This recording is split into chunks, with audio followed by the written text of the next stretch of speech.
want to start off by saying that I don't intend on making videos from my car every day, but I guess it's when I do most of my thinking and when I have the least amount of distractions in front of me or on my phone, whatever might be going on. One thing that I wanted to bring up, and it's I don't do it as much as I used to, but common conversation that I used to have with a lot of companies, and unfortunately things are getting a little bit better since there's been some recent developments in valuations and publicly traded companies, and that constant fundraising that happens in some cases. For earlier stage companies that are looking for a large fundraise, it sort of goes back to the topic we discussed the other day.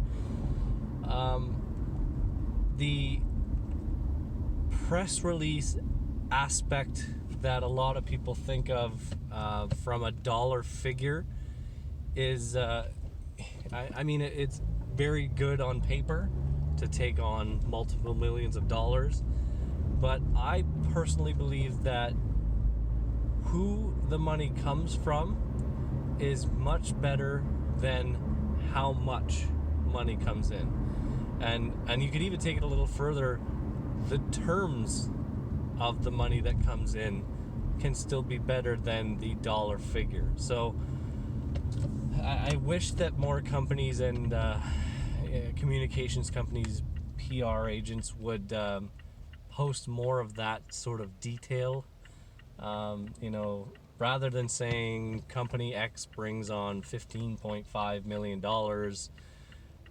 from this group of people. Obviously, it's good to list the people and maybe there's value there. But a lot of people get hung up on the amount of the raise. But in that example, let's say the $15.5 million, if it doesn't move the company forward, the dollar figure doesn't matter. If the 15.5 was a controlling share of the company and the founder has lost control of that, that's not such a positive situation. 15.5 could mean a lot of different things, and a lot of them may not be in a positive aspect. And obviously communications companies and PR agents it's their job to spin everything in a positive manner, but the dollar figure doesn't matter as much as what the dollars and the partnerships develop. And I use the example with early stage companies, and let's make the dollar figure lower. So $1 million from angels or from someone who is not a strategic partner is a big difference from $1 million from a venture capital group or another group that has, potential portfolio bolt-ons, has strategic value, has inroads to your customers, and there's a big difference in what you could have to do with that $1 million. So, for example, early stage company raising $1 million. Let's say two comparative companies that are similar in the sense of what they're raising and their market and everything like that.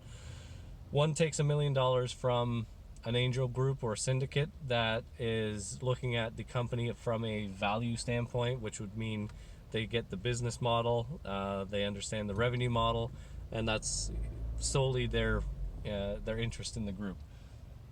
Company 2 raises it from venture capital, and let's say it's a sports tech company that raises with a group who has sports tech clients and customers in their portfolio. $1 million for company A is going to require them, unless they've got a good team in place, to use, say, 40 to 60% of that money in hiring human capital to execute on some opportunities that might bring them new business and new clients and new customers. Company B raises $1 million from a venture capital group who has inroads to your customers, clients, and market, and potential bolt-on and strategic partnerships. That $1 million goes a lot further because 60% of it is not now going towards human capital. The venture capital group has their best interests in heart to develop you through their channels, because their end goal is to raise that to bring that $1 million into a 10x.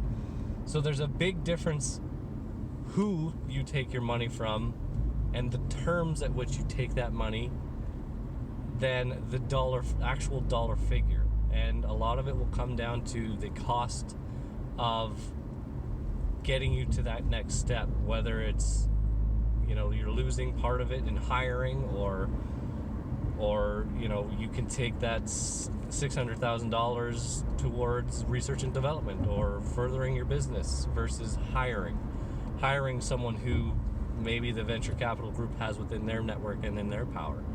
So I don't think that PR agencies or the constant advertising spin of communication industry is going to change, but I would like to see a bigger focus on not just the dollar figure of the fundraise, but the actual terms and detrimental costs, or positive and negative pros and cons of that fundraise, instead of just promoting a number that is irrelevant to the rest of us because we have no idea what that big dollar figure means to the company.